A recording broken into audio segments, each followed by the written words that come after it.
함께 나눌 말씀은 구약성경 느헤미야 2장 1절부터 10절의 말씀입니다. 구약성경 느헤미야 2장 1절부터 10절까지의 말씀입니다.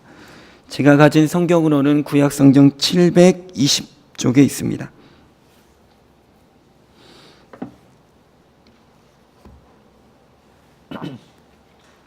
구약성경 720쪽 느헤미야 2장 1절부터 10절의 말씀입니다. 한 절씩 교독하시고 마지막 절은 함께 읽도록 하겠습니다.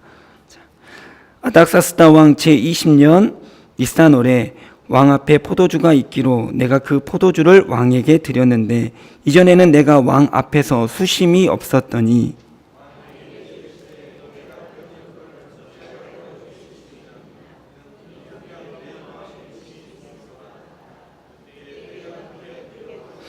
왕께 대답하되 왕은 만세수를 하옵소서. 내 조상들의 묘실이 있는 성읍이 이제까지 황폐하고 성문이 불탔사오니 내가 어찌 얼굴에 수심이 없사오리까 하니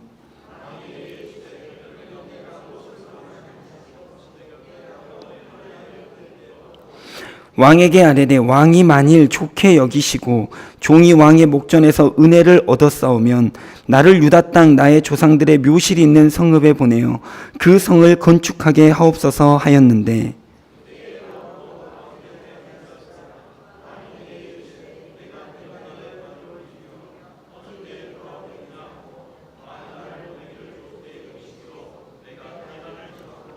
내가 또 왕에게 아뢰되 왕이 만일 좋게 여기시거든 강 서쪽 총독들에게 내리시는 조소를 내게 주사 그들이 나를 용납하여 유다에 들어가기까지 통과하게 하시고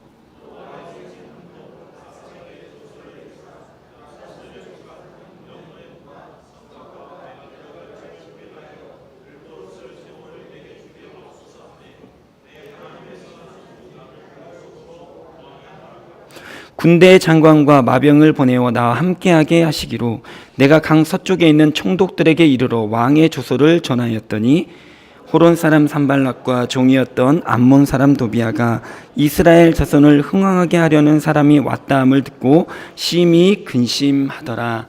아멘. 우리는 지난 시간에 느헤미야 1장 말씀을 통해서 에스라의 개혁 이후에 예루살렘에 어떠한 변화가 있었는지 그리고 그 변화를 듣고 느헤미야가 어떤 기도를 하게 되었는지 살펴보았습니다. 다시 짧게 뒤돌아보면요. 고레스 왕 때 수룹바벨을 중심으로 해서 1차 포로 귀환이 이루어지고 그 뒤에 약 80년이라는 시간이 지난 뒤에 에스라를 중심으로 해서 2차 포로 귀환이 이어졌습니다. 1차 포로 귀환자들은 많은 역경과 환란을 이겨내고 무너졌던 성전을 재건하고 성벽을 재건하였습니다. 그런데 2차 포로 귀환 때 에스라가 와서 보니까 80년이 지나고 와서 보니까 성벽과 성전은 아름답게 재건되었으나 그 안에 있어야 되는 성전과 성벽 안에 있어야 되는 신앙은 완전히 무너져 있었다라는 것을 보게 되었죠. 하나님이 성전과 성벽을 재건하게 하신 이유, 이것은 그 안에 신앙을 담고 지키고 보존하고 자손 대대에게 보존하여 하나님 나라를 다시 세우는 것이었습니다. 그런데 이스라엘 사람들은 눈에 보이는 성전과 성벽만 지었을 뿐 신앙은 잃어버렸다라는 것이죠. 에스라가 그것을 보고 가슴을 치며 통회하고 회개합니다. 그러면서 이스라엘 안에 영적인 각성 운동이 일어나게 되었죠. 그러면서 특별히 신명기 말씀을 어기고 이방 사람들을 들여보내고 함께 결혼하고 그들이 섬기던 우상을 함께 섬겼던 것, 그것을 회개하게 되면서 이방 여인들, 자기가 결혼했던 이방 여인들을 다시 이방 지역으로 돌려보내고 그 여인과 그 여인을 통하여 낳았던 그 혼혈 자녀들도 다 이방 지역으로 다시 돌려보내는 일이 있게 되었습니다. 그래서 그 일로 말미암아 에스라 10장은 이스라엘이 회개하고 하나님께 돌아왔다라고 은혜롭게 맞춰지고 있습니다. 그런데 13년이라는 시간이 또 흘러서 느헤미야 1장이 시작되어지는데 이때 느헤미야는 왕의 술관원장이었습니다. 이때 예루살렘으로부터 온 형제들에게 예루살렘이 어떠한지 듣게 되었습니다. 그 내용이 아주 끔찍했는데요. 1장 3절의 말씀을 보니까 그들이 내게 이르되 사로잡힘을 면하고 남아있는 자들이 그 지방 거기에서 큰 환난을 당하고 능욕을 받으며 예루살렘 성은 허물어지고 성문들은 불탔다 하는지라. 이런 소식을 듣게 된 것이죠. 13년 전에 분명히 에스라를 통해서 회개 운동이 일어났는데, 그래서 은혜롭게 맞춰졌는데, 그 일이 오히려 화근이 되어서 지금 이스라엘은, 예루살렘은 환난과 핍박을 당하고 있다. 성전이 무너지고 성문이 불타버렸다라는 것이죠. 평화로웠던 이방 민족과의 관계가 이 회개 운동을 통하여서 아주 극심한 적대 관계가 되었다라는 것입니다. 그 결과 잦은 이방 민족의 출입 그리고 약탈 이런 것들이 시작되었습니다. 결국 그렇게 애써서 만들었던 성벽도 군데군데 무너지고 성문도 불타버리는 일이 예루살렘 안에 일어나게 되었습니다.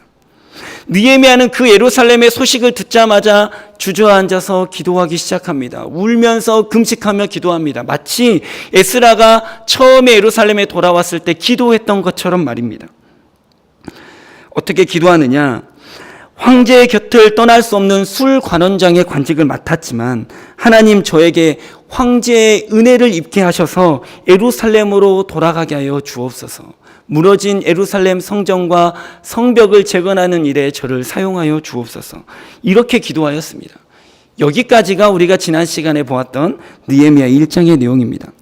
오늘 느헤미야 2장 전반부의 말씀을 통해서 정체성을 회복하고 사명을 발견하자라는 주제로 은혜를 나누려고 합니다.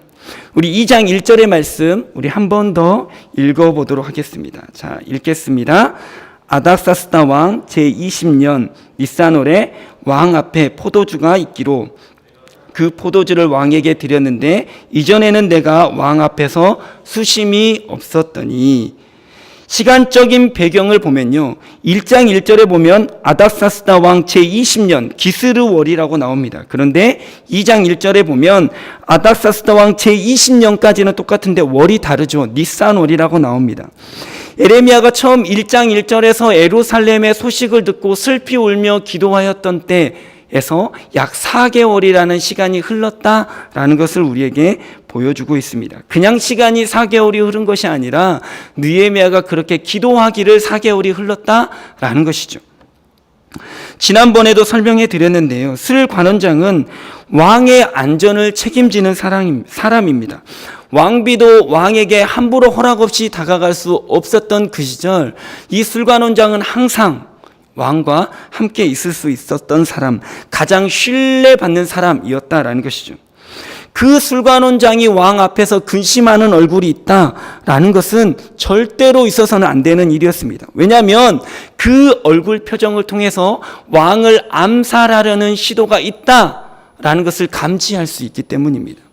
그것을 감추지 못해서 표정이 변한다라고 생각하였기 때문이죠. 실제로 그런 일이 벌어지지 않더라도 이 술관원장이 표정이 변하면 왕의 심기가 불편해집니다. 괜히 있지도 않은 암살의 공모자로 누명을 쓰여서 큰 벌을 받게 되거나 생명을 잃을 수도 있는 일입니다. 그런데 그 느헤미야가 지금까지는 표정의 변화 없이 왕을 잘 섬겼는데 이 예루살렘에 대한 걱정 때문에 왕 앞에서 표정이 흔들리는 일이 생겼다라는 것입니다. 왕은 그 느헤미야의 표정을 눈치채고 말았습니다. 이제 느헤미야는 왕으로부터 책망을 받거나 어떠한 일이 있는지 추궁을 받게 되는 상황으로 연결되어집니다. 그런데 성경을 보니까 그러한 책망이나 추궁을 받는 것이 아니라 오히려 왕이 느헤미야를 걱정하고 있습니다. 무슨 일인지 왕이 물어보기 시작합니다. 그만큼 느헤미야는 왕에게 절대적인 신임을 받는 사람임을 우리에게 보여주고 있습니다. 느헤미야가 왕에게 이렇게 대답합니다. 예루살렘이 황폐해지고 성문이 불타버렸다라는 소식을 들었기 때문에 제 얼굴에 근심이 가득한 것입니다. 왕이 그 대답을 듣고 그런 일이 있어서 자네 얼굴이 어둡구나. 알았네. 이렇게만 끝나더라도 결과는 좋은 것입니다. 그런데 느헤미야의 기도의 응답이 여기서 이루어지는 것이죠. 하나님은 느헤미야가 기도했던 대로 응답해 주셨습니다. 왕이 느헤미야의 대답을 듣는 것에서 그치는 것이 아니라 무엇을 원하느냐? 네가 그것으로 인해서 근심하고 있다면 내가 너에게 무엇을 해주면 되겠느냐? 라고 묻기 시작한 것입니다. 느헤미야는 잠시 기도한 후에 왕에게 이렇게 말합니다. 나를 예루살렘에 보내어서 예루살렘 성을 재건할 수 있게 해주십시오. 그러자 왕이 흔쾌히 느헤미야를 보내주기로 합니다. 그러면서 그 일을 하는데 얼마나 걸리겠느냐, 언제쯤이나 다시 돌아올 수 있겠느냐 물어봅니다. 왕은 자기가 이토록 신임하는 사람을 완전히 예루살렘에 보내줄 수는 없었던 것이죠. 그래서 얼마간의 기간을 줄 테니까 그때까지 일을 마치고 돌아오라는 것입니다. 그런데 놀라운 것은 왕이 그 기한을 정해가지고 언제까지 일을 마치고 돌아오라 명령한 것이 아니라 느헤미야에게 그 기한을 정하게 하였다는 것이죠. 본문에 보면 그 기한이 나와 있지 않습니다만은 느헤미야 전체를 읽어보면 느헤미야 5장에서 느헤미야가 12년 동안 예루살렘의 총독으로 있다가 다시 페르시아로 돌아오는 장면이 나옵니다. 그러니까 아마 12년이라는 시간을 약속한 것 같습니다. 왕이 그렇게 신뢰하는 느헤미야 쓸관원장을 1, 2년도 아니고 무려 12년 동안이나 예루살렘에 파견해 주겠다는 허락을 해 주은 것이죠. 이것은 보통 큰 결정이 아닙니다. 이것은 어떤 경제적인 손실의 문제가 아니라 왕의 안전, 생명과 관련된 일이기 때문입니다. 이것을 보는 눈이 생기면 우리는 성경 안에 담겨져 있는 은혜를, 보화를 발견할 수 있는 것입니다. 뿐만 아니라 느헤미야는 성전을 재건하는 건축 책임자로 보내준 것이 아니라 총독으로 보내졌습니다. 느헤미야의 기도대로 황제에게 은혜를 입는 일이 생겨난 것이죠. 왕의 이 허락을 받아내자마자 느헤미야는 주저하지 않고 더 많은 것들을 이야기하게 됩니다. 구체적으로 예루살렘 재건에 필요한 것들을 왕에게 제시하여 줍니다. 먼저는 왕에게 조서를 써주십시오 부탁합니다. 이것은 행정적인 어려움을 없애주십시오 라는 부탁이며, 두 번째는 건축에 필요한 제목들을 달라는 것입니다. 느헤미야가 어떻게 해서 왕이 이렇게 허락해 주자마자 필요한 것들을 말할 수 있게 되었는가? 4개월 동안 기도하면서 기도만 한 것이 아니라 무엇이 필요한지, 어떻게 해야 되는지 하나님의 지혜를 구하면서 계획을 세웠던 것입니다. 기도 응답에 대한 확신이 있었기 때문에 그러한 계획도 세울 수 있었던 것이죠. 그래서 그런 기회가 왔을 때 막힘없이 이러한 계획이 있습니다. 저를 12년 동안 보내주시고 이런 조서와 이런 품목들이 필요하니 지원해 주십시오. 말할 수 있었던 것입니다. 우리는 지난 시간에 느헤미야의 기도를 통해서 우리 가슴을 뛰게 하는 사명과 부르심의 기도의 제목이 있어야 한다라는 것을 나누었습니다. 느헤미야가 술관원장이 이 자리를 버리고서라도 눈물로 기도한 것처럼 우리도 먹고 사는 문제, 평안하고 건강하고 부유하길 원하는 기도의 제목이 아니라 하나님 나라에 대한 기도의 제목이 있어야 한다 나누었습니다. 우리 성도님들은 저와 같이 따라서 기도해 주시면 좋을 것 같습니다. 한번 따라해 보시겠습니까? 주님, 내 인생을 가슴 뛰게 만드는 기도의 제목을 주옵소서. 울며 기도할 수 있는 사명을 발견하게 하여 주옵소서. 아멘. 우리가 예배 때마다 와서 기도하고 또는 새벽 미명을 깨우면서 기도하는 것들이 건강을 위해서만, 잘 먹고 잘 살기 위해서만, 평안하기 위해서만 기도하는 것이 아니라 이렇게 느헤미야처럼 가슴을 뛰며 때로는 자기의 좋은 것들을 포기하며 기도할 수 있는 제목이 있어야 되는 것 같습니다. 뿐만 아니라 오늘 말씀을 통해서 가슴을 뛰게 하는 기도라고 할지라도 막연하게 기도해서는 안 되겠구나 깨닫게 됩니다. 기도하면서 구체적인 계획과 방법들을 하나님 앞에 구해야겠구나. 그리고 하나님께서 그 기회를 허락하실 때 담대하게 그것을 말할 수 있는 사람이 되어야겠구나 깨닫게 됩니다. 기회가 주어졌는데 아무런 준비도 없고 계획도 없고 기도는 하긴 했는데 설마 하나님이 내게 응답해 주실 줄이야 라고 말하면서 그냥 지나쳐버리는 사람이 아니라 하나님이 기회 주실 때 말할 수 있는 사람, 이러한 계획과 준비를 말할 수 있는 사람, 우리 모두가 되기를 소망합니다. 우리는 느헤미야처럼 그렇게 기도하고 느헤미야처럼 행동하는 사람 되기를 예수님의 이름으로 축복합니다. 그렇게 느헤미야가 예루살렘의 총독으로 파견되어서 예루살렘으로 가게 되는데 이것을 3차 포로 귀환이라고 부릅니다. 왕은 이 모든 것, 느헤미야가 구했던 모든 것을 허락해 줍니다. 심지어 구하지 않은 것까지 군대 장관과 마병을 동원해서 느헤미야의 안전을 지켜주면서 예루살렘까지 보내주게 되었습니다. 10절 말씀을 보면 이 예루살렘 재건을 방해하는 또 다른 대적자들의 이름이 나오는데요. 2장 10절의 말씀 읽어보겠습니다. 호론 사람 산발락과 종이었던 암몬 사람 도비야가 이스라엘 자손을 흥왕하게 하려는 왔다함을 듣고 심히 근심하더라. 아멘. 이 산발락과 도비야는 이 느헤미야에서 자주 등장하는 인물입니다. 기억해 두시면 상당히 도움이 될 것 같고요. 10절 말씀이 오늘 성도님들과 함께 나누고 싶은 핵심 구절입니다. 제가 질문 하나를 할 텐데요. 우리 성도님들은 성경을 보시고 정확하게 대답해 주십시오. 산발락과 도비야와 같은 이스라엘의 대적들은 느헤미야를 어떤 사람으로 생각하고 있었습니까? 네, 성경에 나와 있어요. 조금만 더 크게 해주시면 감사하겠습니다. 아멘, 맞습니다. 대적들은요, 느헤미야를 지금 단순히 새로운 예루살렘 총독이 왔다라고 말하는 것이 아니죠. 그들은 느헤미야는 이스라엘 자손을 흥왕하게 하려는 사람이다 라고 본인의 입으로 스스로 고백하고 있어요. 대적들은 느헤미야의 정체성을 느헤미야의 사회적인 지위나 직분으로 판단하지 않았습니다. 그가 가지고 있는 재물이나 지식으로 그 사람을 판단하지 않았습니다. 대적들은 느헤미야가 가지고 있는 비전과 사명, 기도의 제목이 무엇인지 명확하게 알고 있었습니다.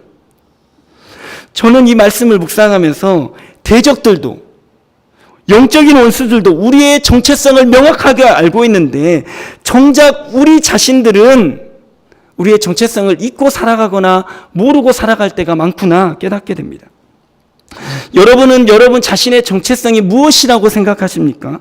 교회 안에서의 직분이 나의 정체성이라고 혹시 생각하고 계십니까? 세상에서 주어진 직업이 나의 정체성이다 라고 생각하고 있지는 않습니까? 내가 가진 돈의 양이나 명예나 학교 졸업장이 나의 정체성이다 혹은 나의 자녀가 나의 정체성이다 라고 생각하고 있지는 않으십니까? 교회의 직분을 만약에 정체성이라고 생각해 버린다면 우리는 서로 장로님이 되겠다고 싸울 것입니다. 이것은 평신도만의 이야기가 아니죠. 목사님들도요, 노회에서 총회에서 한자리 해보시겠다고 싸우는 경우도 종종 있게 됩니다. 왜 그런 일이 벌어집니까? 직분이, 감투가 자기의 정체성이 되니까 이런 일들이 벌어지는 것입니다.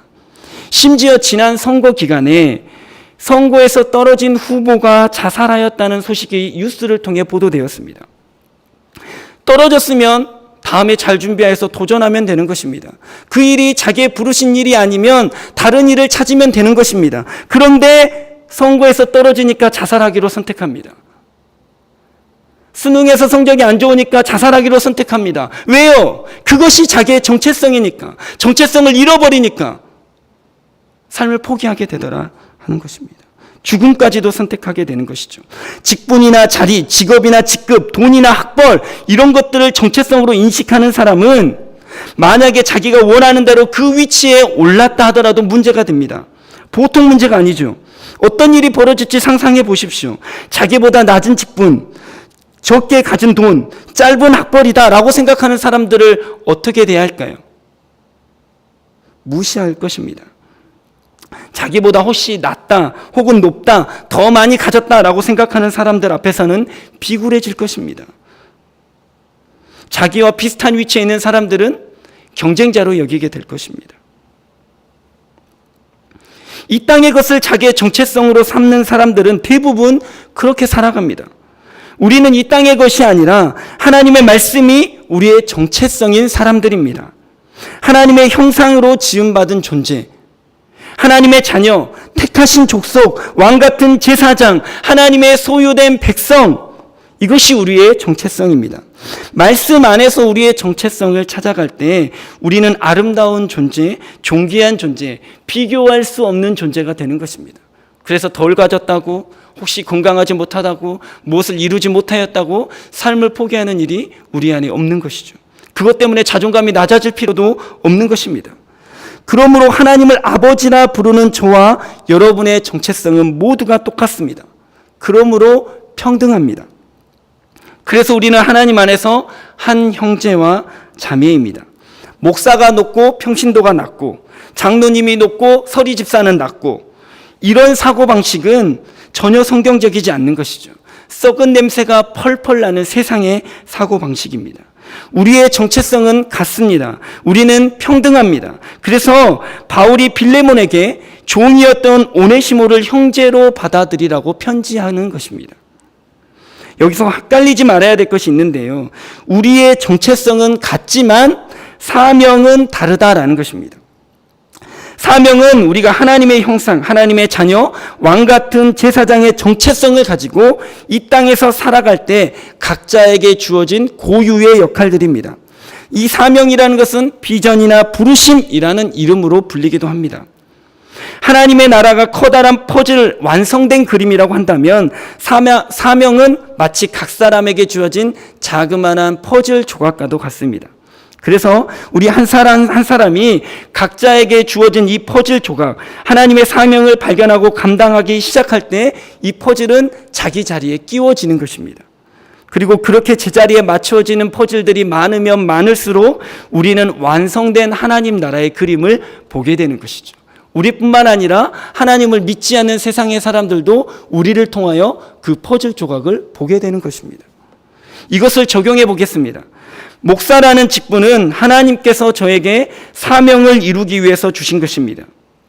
저의 사명은 말씀으로 하나님의 사람들을 세우는 것입니다. 그러므로 다른 어떠한 일보다 제가 할 수 있는 최선을 다해서 말씀을 탁월하게 준비하는 것, 이것이 저에게는 최우선의 과제입니다. 오해하지 마십시오. 다른 목사님들보다 더 탁월하게 준비하는 것이 저의 사명이 아니라 제가 할 수 있는 저의 능력 안에서 성령 안에 기도하면서 최선을 다하는 것이 저의 사명입니다. 성경이 기록될 당시의 성경이 기록될 당시에 그 성경을 읽어야 되는 성경의 독자들, 그 독자들에게 주시고자 했던 성령의 음성, 그 핵심을 성경을 공부하고 묵상하고 기도하면서 발견하고, 이것이 지금 우리에게는 어떠한 의미가 있는지 지금의 말로 풀어서 성도님들에게 전하는 것, 이것이 저의 사명인 것이죠. 그리고 목사들의 사명입니다. 발견을 못하면 안 되고, 발견을 하긴 했는데 그것을 제대로 전달하지 못해서도 안 되는 것이죠.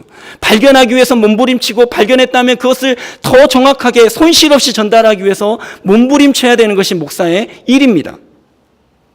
그런데 저에게는 이 말씀 전하는 일만 있는 것이 아니죠. 행정도 해야 됩니다. 교구도 관리해야 됩니다. 때로는 신방도 나가야 됩니다. 다른 업무들이 있습니다. 하지만 그 다른 어떤 업무보다 말씀의 준비가 가장 최우선이 되어야만 합니다. 그것이 저의 사명이기 때문이죠. 그래서 초대교회에서도 사도들이 말씀을 전하는 일에 전념하기 위해서 7 집사님들을 세우신 것이죠. 구제가 불필요하거나 하찮은 것이기 때문에 이 일은 내가 할 수 없어, 하찮은 일이니까 집사님들이나 하세요, 이것이 아니라 이 사명을 맡은 자가 사명에 맞게 일을 분담한 것입니다. 말씀을 전하는 것이 저의 사명이라고 한다면 여러분의 사명은 무엇이겠습니까? 교회에 잘 출석하고 봉사하고 헌금하는 것이 여러분의 사명입니까? 아닙니다. 여러분에게 허락하신 직장은 그냥 밥 안 굶고 살라고 하나님께서 주신 것이 아닙니다. 그것을 통해 돈 많이 벌고 좋은 차 타고 더 넓은 집에서 살아라, 이것을 위해 주신 것도 아닙니다. 그 일, 그 직업을 통해서 만날 수 있는 특정 사람들이 생겨나기 시작합니다. 그 분야, 그 일, 그래서 만나게 되는 사람들, 그것을 하나님의 나라로 바꾸어 가는 것이 여러분의 평신도의 사명인 것입니다. 그 일을 통한 소득, 이것은 하나님의 백성으로서 이 땅을 살아가도록 하나님께서 공급해 주시는 영역입니다. 그러므로 그 일을 통해서 얻은 소득도 하나님이 원하시는 방법으로 하나님의 영광을 위해서 사용해야 되는 것이죠. 간단히 예를 들어보겠습니다. 모 케이블 방송에서 착한 식당 찾기라는 프로그램을 합니다. 착한 식당이 어떤 식당이냐? 좋은 재료로 좋은 맛을 내는 식당을 말합니다. 식당의 일반적인 목표는 무엇인가요? 싸게 만들어서 비싸게 팔고 많은 이윤을 남기는 것이 식당의 목적입니다. 그런데 착한 식당은 다르죠. 착한 식당은 비싸게 팔지 않습니다. 좋은 음식을 합리적인 가격에 공급하려는 것이 목적입니다. 겉으로 보기에는 똑같은 식당입니다. 하지만 목표가 다르니까 그 안에서는 전혀 다른 방식으로 식당이 운영되는 것이죠. 하나님의 백성이 만약에 식당을 운영해 본다고 생각해 보겠습니다. 하나님의 백성은 모두가 평등하고 한 형제와 자매다 라는 정체성을 가지고 있으면 내 가족이 먹는 것이기 때문에 좋은 것을 먹이려는 마음으로 식당을 운영하게 됩니다. 그렇게 운영하다 보니까 자연스럽게 착한 식당이 되는 것이죠. 착한 식당 해야지, 착한 식당 해야지, 이것이 아니라 자연스럽게 착한 식당이 되는 거예요. 착한 식당 운영하는 것이 하나님의 사명입니까? 네, 맞습니다. 하나님의 사명은 어떤 영적인 활동, 기도, 찬양, 말씀 보기, 중보기도, 전도 이런 것에만 있지 않습니다. 부활하신 예수님이 제자들을 찾아오셔서 승천하실 때 약 40일이라는 기간 동안 40일밖에 남지 않았다. 지금부터 잠 안 자고 내 말 잘 들어봐라. 성경 공부만 하지 않았습니다. 기도만 하지 않았습니다. 물고기 잡으러 갔던 베드로와 제자들을 찾아가셨죠. 그리고 그들에게 호통을 치신 것이 아니었습니다. 무릎 꿇고 막 안수기도 하고 그런 것도 아니죠. 회개하고 막 성령 받으라고 한 것도 아니었습니다. 예수님이 하신 것은요, 물고기를 구워서 떡을 구워서 제자들에게 주신 것이었습니다. 예수님은 최후 만찬 때도 제자들의 발을 씻기고 빵과 포도주를 함께 드셨습니다. 요즘 세상은 알고 먹으면 먹을 것이 없다라고 말합니다. 겉은 번지르하지만 만드는 과정이나 그 들어가는 재료들을 유심히 살펴보면 몸에 좋지 않은 것들이 너무나 많기 때문이죠. 믿고 먹을 것이 없는 세상에 믿고 먹을 수 있는 것을 공급하는 것, 이것은 하나님의 일이 아닐까요? 맛있고 안전한 밥 한 끼를 통하여 하나님의 사랑과 하나님 나라의 법칙을 보여줄 수 있습니다. 그 식당을 통하여 종업원을 채용합니다. 종업원들에게 노동한 만큼 합당한 임금을 지불한다면 포도원에서 일하려고 서성거리는 일꾼들을 한 사람 한 사람 포도원에 들여보냈던 그 포도원 주인 아시죠? 부를 창출하고 일자리를 창출하여 그것을 나누는 것, 이것이 하나님의 일이 되는 것입니다. 탈세를 상식으로 알고 있는 세상에서 식당을 해서 번 돈으로 정직하게 세금 내고 정직하게 헌금을 낸다면 가이사의 것은 가이사에게, 하나님의 것은 하나님에게 말씀하셨던 예수님의 말씀을 순종하고 따르는 하나님의 일 아닐까요? 식당을 운영하면서 혹시 밥을 굶고 있는 사람들에게 무료로 한 끼 식사를 대접해 줄 수 있다면 고아와 과부를 살피라는 하나님 나라를 이루는 일 아닐까요? 제가 지금 착한 식당이라는 한 가지 예로 설명해 드렸지만 우리가 가지고 있는 모든 직업과 직장에서 우리는 정직하고 성실하게 일함으로 말미암아 하나님의 나라를 세상 가운데 보여줄 수 있습니다. 그런데 요즘은 그렇지 않아요. 그런 사람들을 찾아보기 어렵습니다. 그런 사명감을 가지고 직업을 선택하고 일하는 사람보다 안정감을 쫓아서 직업을 선택하는 사람이 많습니다. 예를 들어서 교사 말입니다. 내가 이 땅의 아이들을 올바른 가치관으로 교육시켜야겠다라는 꿈을 가진 사람들이 예전에는 교사가 되고 싶어 했어요. 그런데 어떤 사람들이 요즘은 교사 되고 싶어 합니까? 안정적인 직장을 구하기를 원하는 사람들이 교사에 도전합니다.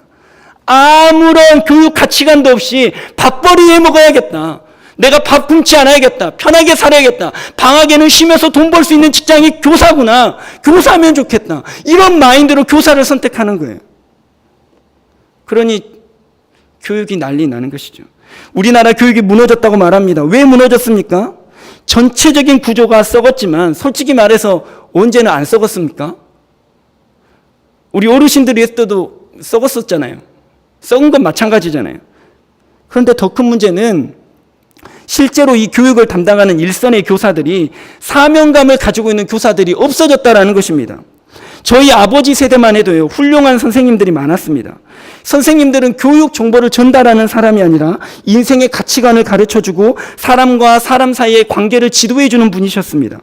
그런데요, 저만 해도요, 초등학교 6학년, 중고등학교 6년, 대학교 4년, 대학원 3년, 총 19년을 학생이라는 신분으로 살아왔습니다. 그런데 학생들을 사랑으로 품고 인내해주고 끈기를 가지고 케어해주는 선생님을 19년 동안 단 한 명도 만나지 못했습니다. 이것이 저 혼자만의 불행입니까? 여러분에게는 훌륭하게 기억되는 선생님이 계십니까? 직업이 사명이라고요? 그러면 저는 가정주부인데 어떡합니까? 저는 다 늙은 할아버지 할머니인데 어떡합니까? 그렇게 말씀하지 않으셔야 됩니다. 이 땅의 가정들이 무너지고 있습니다. 요즘 아이들은 자기 인생에 관하여 하나님 앞에서 진지하게 고민할 시간이 없습니다. 책상으로만 몰리고 있어요. 학교가 끝나기가 무섭게 학원을 가야 됩니다. 학원이 끝나기가 무섭게 숙제해야 됩니다. 잠을 자기가 무섭게 또다시 일어나서 학교에 가야 됩니다. 믿는 집 아이들도 마찬가지입니다. 부모님들이요, 수련회나 캠프를 통해서 쌈박하게 은혜 받기를 원하지요. 매주 드린 어떤 예배를 통해서 봉사하고 섬기면서 충분한 시간을 교회를 통해서 보내어 은혜 받기를 원하지 않습니다. 아침에 한 시간 쌈박하게 예배드리고 가서 시험 공부하고 학원 가고 공부하라. 이것이 믿는 사람 부모님들의 삶의 방식인 거예요. 교회에서 좀만 남아서 친구들과 뭔가 하는 것 같으면 속 없다고 꿀밤 맞고. 우리 교회 이야기 아닙니다. 다른 교회 이야기입니다. 무너진 가정을 세우는 것, 이것은 직장이 없는 부모, 엄마의 일이기도 하고 아빠의 일이기도 하고 이제 나이가 드셨지만 할아버지와 할머니의 일이기도 합니다. 얘야, 자녀 그렇게 키워서는 안 된다. 성경이 하나님 말씀을 가르치라고 하지 않느냐. 학원에만 보내는 게 중요한 게 아니다. 말씀을 가르쳐라. 영향력이 있는 부모님이 되는 것, 영향력이 있는 조부모가 되는 것, 이것이 우리의 사명인 것 아니겠습니까?